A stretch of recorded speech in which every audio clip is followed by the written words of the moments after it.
Hi, Sally. Thank you so much for being here with us today. Thank you. It's so nice to be here. Now, you're a business coach, and we don't have a lot of business coach in this podcast. And the one that I get so excited because a lot of our listeners are women that are like try to start a career, and some of them they have business and they're like having products and services that they sell, and they started their business. So this is very exciting to have you here and answer some of their questions, because we get a lot of questions about online businesses and women entrepreneurs and overall at all these type of things. So I'm so excited that you're here, and you're the right person that can answer all our questions. But before I ask any question, I just want to ask you, how did you start this journey? How did you start your business? What made you decide that you want to be entrepreneur and do this?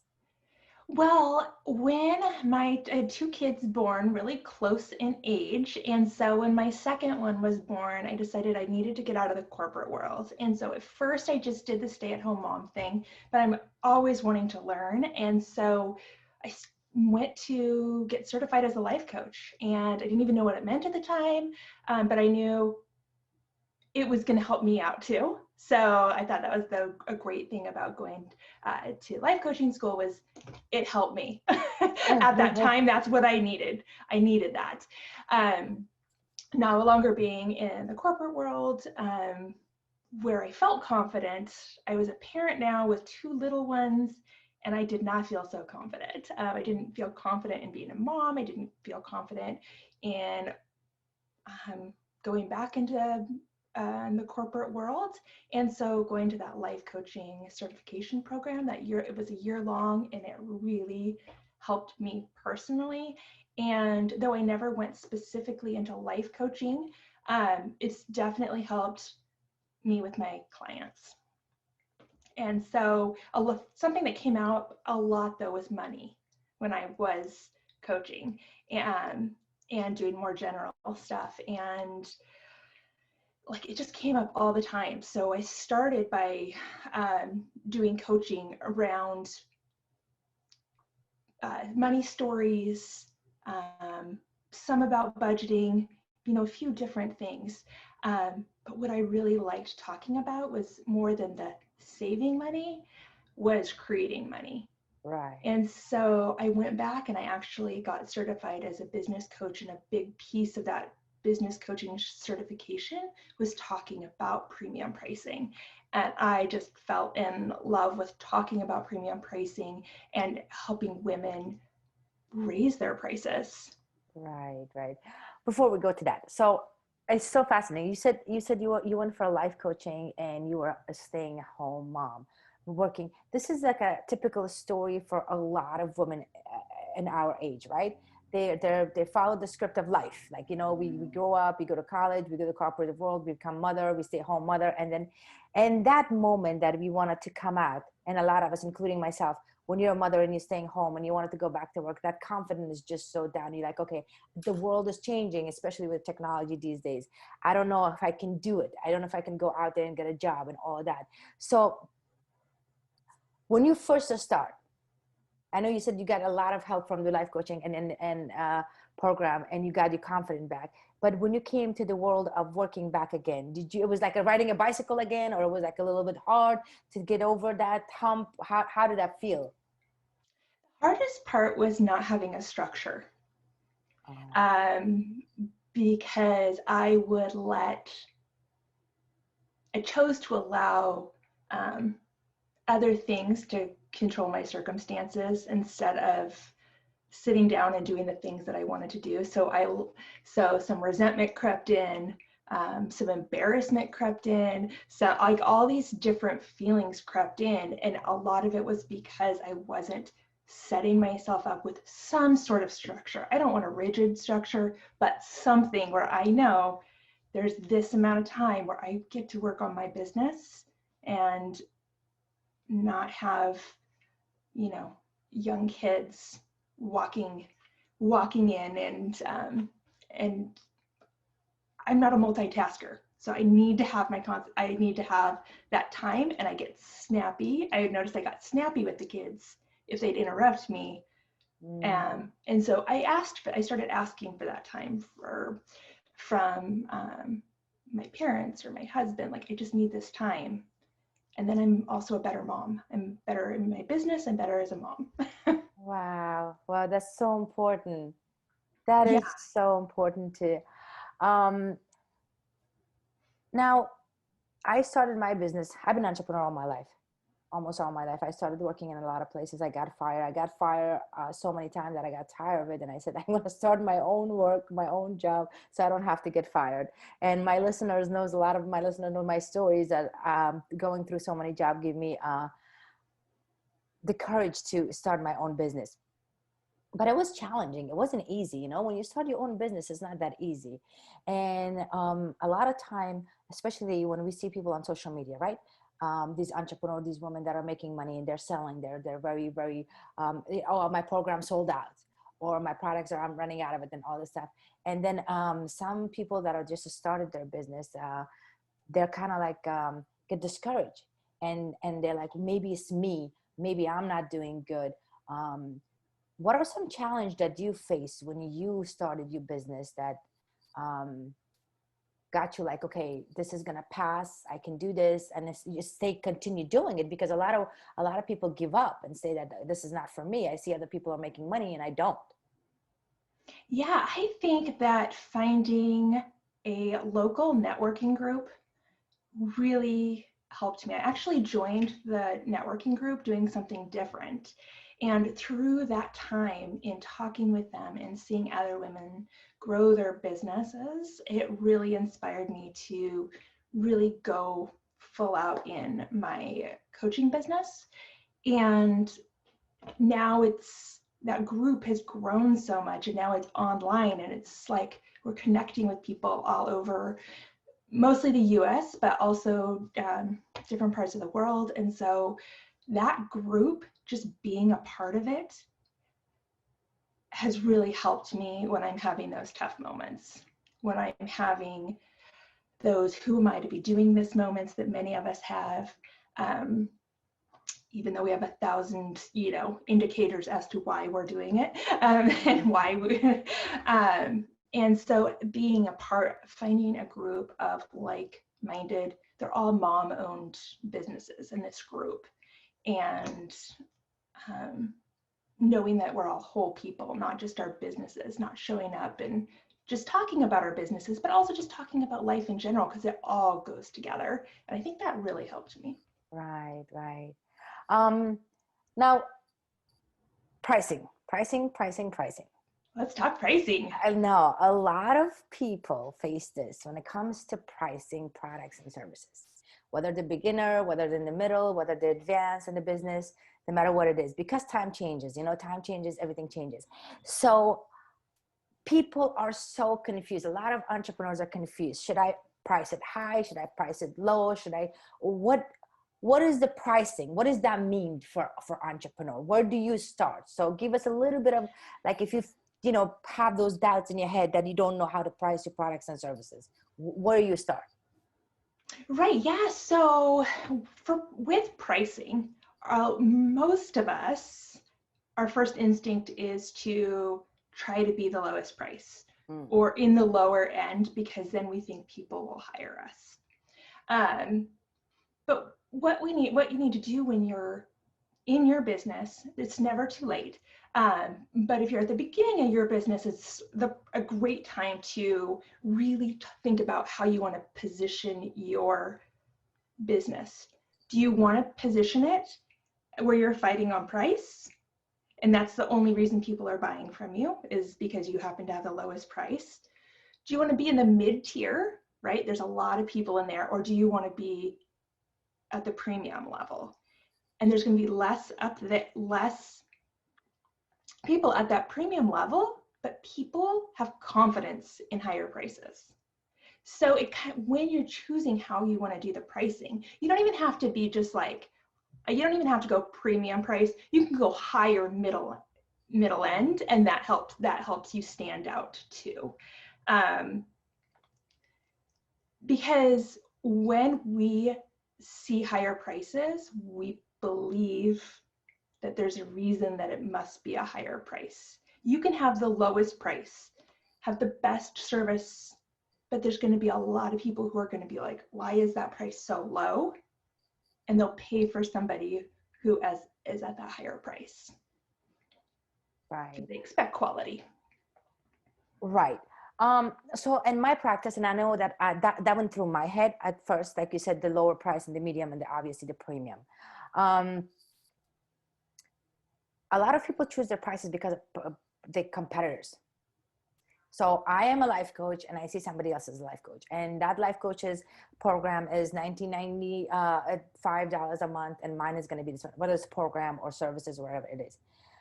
Is it a good idea to choose from your competitors, or is it a good idea to just sit down and say, what can I deliver? What, how much do I work if I work with somebody? Can you tell us a little bit about that?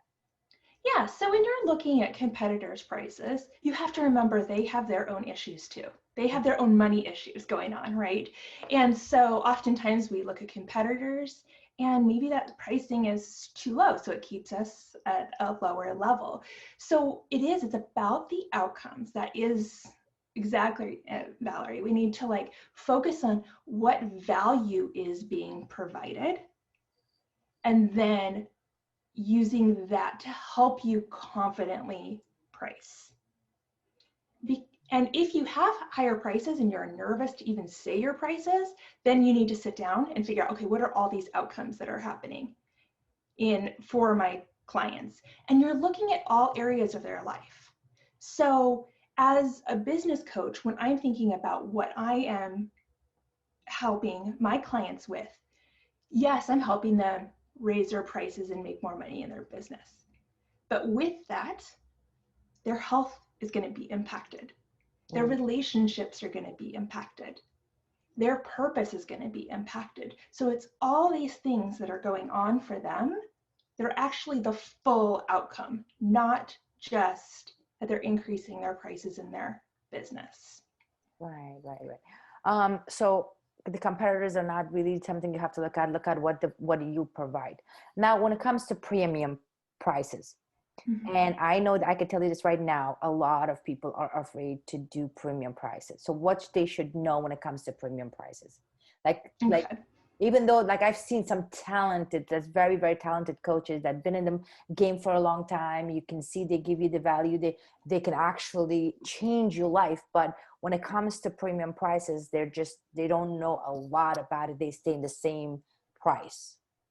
Yeah, so I would say there's a few things to know about it. First of all, premium pricing, if you're going to do it, go full in. Because if you've got if you're just kind of dabbling, it's not going to be as effective for you because you don't fully believe in it, right? So the first thing about premium pricing is just to decide, I am going to have a premium level business. I'm going to charge premium prices. My clients are going to be well taken care of. But I need less clients and I can even make a bigger impact in their lives. That's the first thing, is deciding. And then the next thing is knowing that premium prices are good for your clients. Your clients they are investing in themselves through you. When you show up for a program, let's say a $5,000 photography package, the way you show up to that packet for that photography day, that day of photography, is going to be completely different than how you show up if you go and get $100 headshots or something. The way that you show up. So the same thing with coaching, right? You get coaching or you join a group program. If you pay $500, you're a lot less likely to actually go through the whole program. You pay 2, 3, 4, 5, 10,000, you are showing up to do the work. And so that's really great for your clients. And then also, it helps them have confidence in you. So if they know, okay, you're charging this premium price, I'm paying you this, they're more likely to respect your process that you're going to take them through because they have that confidence in you. And if you price too low, people aren't going to have that same confidence. There's a lot more questioning. There's a lot more people looking for bargains, things like that. And if it, and if they're looking for bargains, they're generally people that are going to be tougher clients to work with, and they'll be more draining. Yeah, I'm glad you mentioned that people that are working, like looking for bargaining, not working for, looking for bargaining, they don't also, correct me if I'm wrong, but they're not taking your program or your training seriously as well. So if I'm spending $20 and I am spending like, okay, well, if something breaking, like, okay, it was $20, right? Versus if Right. something was 2,000. Oh my God, I have to find the receipt. I have to go back. I have to see it. I have to. So coaching is the same way. And I want to emphasize what you just said, because a lot of time people say that, well, people don't spend money on themselves. When it comes to themselves, they don't spend money. So I'm going to lower my price, because if I don't lower my, but here, when you do lower your price, not only they will not take it seriously, but also as a coach, you don't provide, you don't go above and beyond to make sure you, and this is for me is saying that it's like, okay, sometimes they're not even sure. I had a client that didn't even show up because my price was so cheap. And it was like, okay, if I don't show up, if I miss this much money, that's okay. So I was getting discouraged, and they were not getting what they were looking for. And all because of like bargaining that price, that you don't feel confident about yourself, about your services. And then they're not taking it seriously as well, right? Right. And then they're the one, they're not going to go and recommend you because they haven't gotten anything out of it. But it's not because of what you did as a coach, it's because they didn't show up. But oftentimes that's where they blame other people for what came out of the program or what, the coaching, even though Right.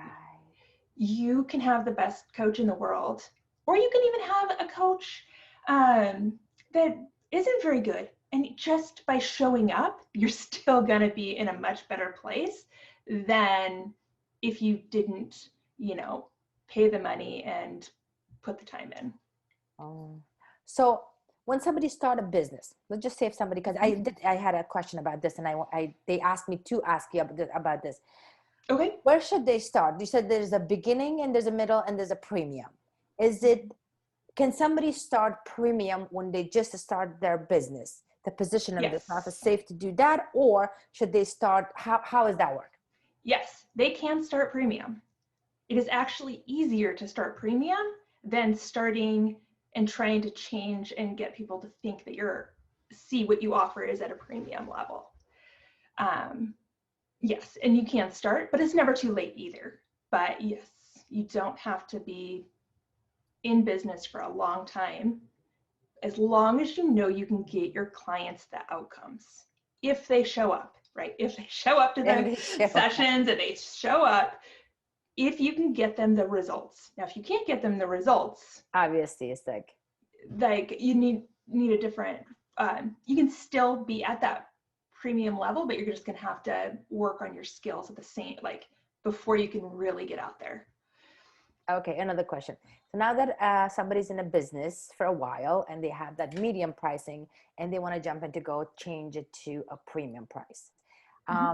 Is that okay to do that with your existing clients? And it's like, listen, now my price has changed, or they say keep the price, the same price, and then on the newcomers, you can introduce the premium price. Well, I mean, you don't want to leave your original customers at that price for too long, because they are taking up spots for clients that would pay more, and we can't assume that they wouldn't pay more. So giving them enough notice and maybe giving them a step plan, right, to go from one to the next. But if you end up leaving your clients at a lower price point, the resentment will set in. How you show up as a service provider, even if you don't mean for it to, it impacts. When there's some resentment, when there's some frustration about something, it is going to impact how you serve your clients. Right. And so don't put that on your clients, even though you're worried about asking them to pay more. In the long run, it's the better way to go. Oh, okay. Um, so one of the things that I wanted to ask you, I know it has a lot of people ask this question and go through this when it comes to success and says, what does success means to you? But to me, since you are a business coach and you talk a lot about the money, and a lot of people, when it comes to their business, they're so focused on the money and they think that money then makes them happy. And don't get me wrong, money makes life very easy. But at the same time, they're like just so focused. If I don't make enough money, maybe I'm not good enough, or maybe I'm not doing a good job. So what is success means to you? What is success for you?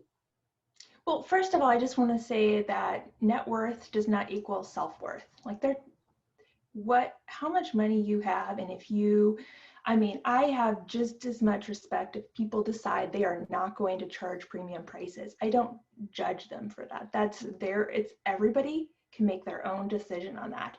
I have a way that I think is better for people, but it's not actually for everyone either, right? So for success for me is being able to show up every day and help the people that I'm inspired to help. Success for me is being able to spend the time with my family when I want to spend that time with them. And for me, I know a big piece of that is financial freedom also, is Right. knowing that when um, as I continue to make money and our family, as we move forward, I want to be able to take them on the vacations. I want to know that I've got money to be able to give to other people, to give to causes that matter. And I think that actually for me has helped me with premium pricing and knowing that when I make more money, I can give more. And there's other ways that I can help women who can't afford my services. I can help them in other ways, Right, right, right. right? That's so So, good. That's so good. Thank you for sharing that with us, because yeah, like you said, charging premium prices not only save your time and you're going to make money and you're going to have less clients, but yet you're going to give them the full attention, great service. But also you're saving so much time to spend time with your family. Instead of having 20 clients that are in a very low price to make a certain amount of money, you can have two and make the same amount of money and save yourself so much time to do other stuff. Like you said, do things with your family, and that's what success is about. Well, that's having your own business is about, to have the flexibility to be with your family and to do other things. yeah, because so often as women, we get into having our business for financial freedom, for time freedom, so we can be with our families, and then it ends up being the opposite, right? Or um, and then there's some stuff around, guilt, like the guilt of I want to spend time with my family and I want to spend time on my business. And um, so I think it's really important that we really remind ourselves of what our vision is and why we're doing what we're doing, and that we're not in this to give away, like we're here to make money while helping, while being of service. And to really be there for your family, you're going to want to increase your income so that you can stay in business Mm. and also have that time with family because you've got less, like you said, less clients. Yeah, absolutely. No, that's so great, because um, a lot of time you feel guilty, when it comes to pricing. A lot of people feel guilty. They think that I can talk about anything when it comes to pricing. I choke up because I don't want to charge them too much. Or some people, it's so and so can afford and they're good people, but I don't want to charge them too much. But like you said, if you have a couple of clients to pay you good money, you can always help the other one, that other ways that they don't have the money. So I think that was really great. So now that we talked about all of this, from your perspective, give us some tips for somebody that started a business, whether they're selling products or services. What would be some three things that they should keep in mind? The three tips that they can start and say, okay, I'm confident about the prices and I started my business. This is where I'm going to start and this is how I'm going to price my business. They don't know nothing about it. So how would you guide them to do so? Okay, so the first thing is remind yourself of how awesome you are. So take some time to write down all of, like, brainstorm everything that you've done that's amazing. And it can be small, like, or big. It can be something like, um, I had 2 babies. I mean, it's big, and you did that, and like we forget that that's a huge thing that we worked, that we did. Whether you won an award, no matter how big or small, write everything down that you have accomplished, that you have done. And if you have that around you when you're thinking about pricing, remember that stuff about yourself. Write down any of the amazing things that your clients have done. Now, you said at the start of your business, but just, knowing, okay, so what, even for if you had a few clients that you did something for free for them, like write that down, like it all counts. And then, every week or so, do that. Remind yourself of everything that's brilliant about you. And then the second thing I would say to do is get clear on the outcomes your clients will get. Just get so clear on that. And like I said earlier, in every part of their lives. So if somebody goes to you for photography, how is that going to help their health, right? If they're feeling beautiful and alive, that's going to help their health. And they're going to feel good when they're talking to other people. And they're going, and by feeling good, you want to work on your mission, on your purpose even more. So it's like, it just touches all these things. It's not just those pictures that are taken. It's the ripple effect, on so many products and services. We only focus on what the one big outcome is, and not how it impacts all areas of their lives. And then the third thing is, I would say, if you're considering going premium price, or if you're considering just increasing your prices some, as that person who is increasing your prices, who is at a premium level, what are you no longer going to tolerate? What are three no mores for you?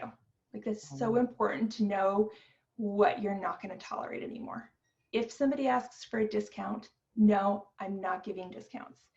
If so like, know those things that you're no longer going to tolerate. Could be, as like in my own situation, my husband has his own business too. And so I often end up being the one who goes and does the stuff with the kids. But that's only because I just do it. I never thought about the fact that, I should ask him. So now he takes the kids in the morning and I pick them up in the afternoon, so that so it's like, I will no longer not ask for help with the kids, those kinds of things. So those are the 3 things I'd suggest. This is so good, especially the last part. The things that you should say, no, I'm not going to tolerate no more. For me, it was when I first started my coaching, and I actually did that. One of the great coaches, business coaches, said the same thing that you told me, that once you decide to change your prices, realize what is going to come up that you're going to say no to. And this is what, just for my clients. And I used to go above and beyond and do a lot for very little. But one of the things that I was going over the time, like once I would have a discussion, I would go like, okay, you say 65 and the 45 minutes of they're paying for that. And I would go for hour and a half, even more and more. And I would, just because I was trying to help, and I would be late for the other clients, and it would just kind of like go. So even though it's like a minor thing, but that okay, I'm not going to do that no more, helped my business so much, because I became very organized, and I knew, okay, this is what's going to happen. And if I want to go more than that, then it's going to be a little bit more price, like we're doing a 2 session, it became so clear and so easy to function.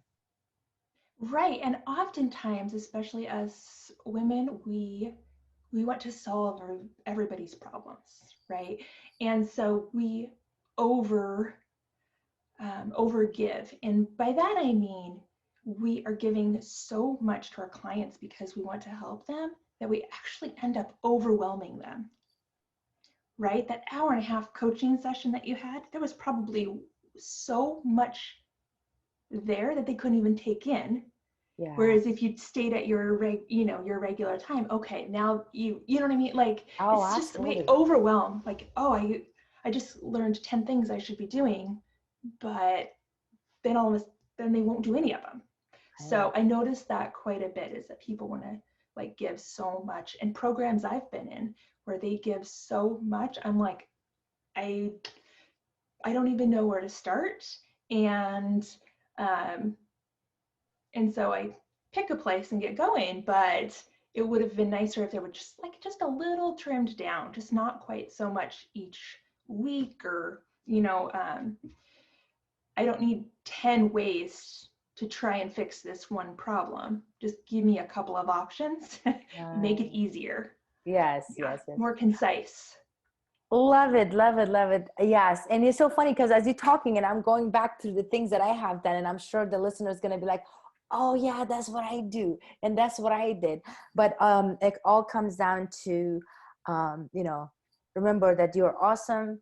You're good at what you do, you know, write down the qualities that you have. It could be anything, small or big. Being a mother, being you, and the being in this world itself is accomplished, and have a clear outcome of what are they going to get.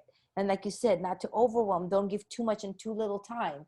And also the third one, you said that know when to say no and what you're going to say no to in order to premium your packages and your service and your products. So these are Yes. such a great tips that for somebody that is starting a business or in the business, or feel kind of lack of confidence when it comes to pricing. Yeah. Yeah, having that moment of doubt with pricing or with just anything within your business, right? Is going back to reminding yourself how amazing you are, how you're helping people, and also it's okay to say no to to not do everything you've been doing before.